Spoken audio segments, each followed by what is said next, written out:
Hello, Willowbrook family. Today's daily Devo is found in Mark chapter 7. When I was in high school, my dad begged me to take an auto mechanics class. He said it would be good to understand the basic principles about how a car engine worked, because you never know what you might run into. You don't want to be one of those people on the side of the road looking under the hood, staring at the engine, and having absolutely no idea what you're looking at.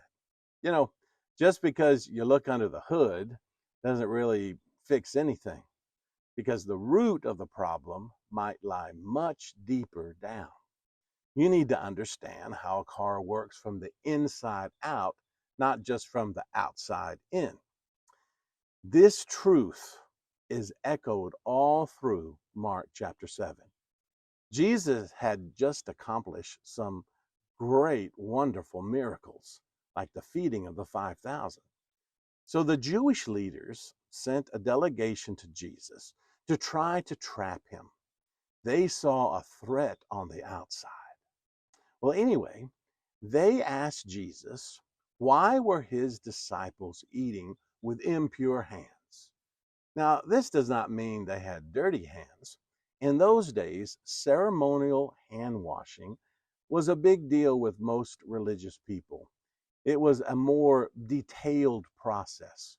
Water had to be poured over a person's hands with his fingers pointed down, and then water had to be poured over the person's hands with his fingers pointing up, and then each hand had to be cleaned with the fist of the other hand.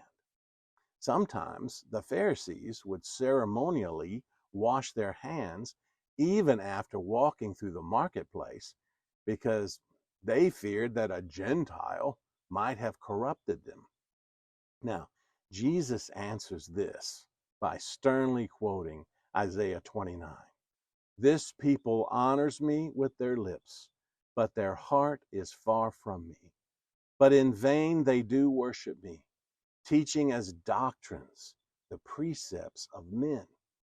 Jesus tells them, you're neglecting the commandment of God, and you're holding on to the traditions of men. And Jesus gave them a convincing example. He knows that it was a common thing for the Pharisees to take money, and instead of using some of it to help their parents in their old age, they would declare their money Corban, which means given by God. So all that money had to be used for religious purposes, which meant everything that they were doing in their everyday lives. And they didn't have to help their aging parents in need. Well, you can see how cruel that was. And if you know anyone who says they have no money to help their parents, but yet they take great vacations and buy new cars, remind them to read Mark chapter 7. Don't give praises to God on the outside, but on the inside, you're just as selfish and greedy as anyone else. Well, later, Jesus goes inside a house with his disciples, and he continues the discussion on this theme. What's happening on the inside is much more important than what appears on the outside. As you read, during the discussion with his disciples, Jesus declares all foods clean. What comes out of a man defiles him, not what goes into a man. Knowing the heart and all the sin it produces is much more important than ceremonially washing your hands or eating only approved foods. Sin comes from within, and that is what defiles you. Jesus and his disciples leave there, and they go to the region of Tyre. But the theme of knowing the difference between the outside and the inside continues with them.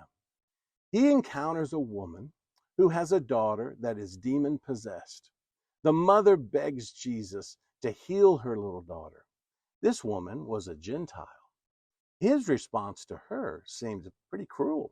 Children, be satisfied first, for it is not good to take the children's bread and throw it to the dogs. Now, that might sound insulting and rude, but here's an example of where the Greek does not translate well into English. The word dogs means little dogs or even puppies. Basically, Jesus is saying that he has come for the Jewish people first and then for the Gentiles. The mother understands this, and with humility, she continues to be persistent.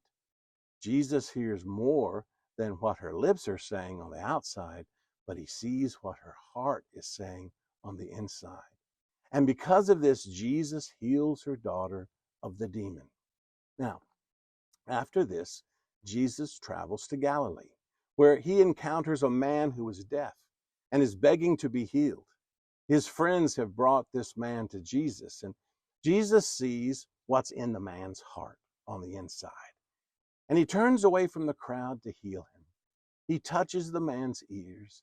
He touches the man's tongue with spit on his finger.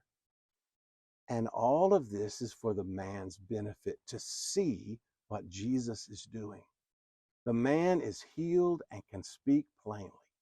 Then Jesus commands him, tell no one. But the man goes out and tells everyone. And this is still true for us today. When Jesus has done a great work in our lives, starting from the inside out, we want to tell everyone we know, and we should. So as you ponder these words, have a great day in the Lord, Willowbrook.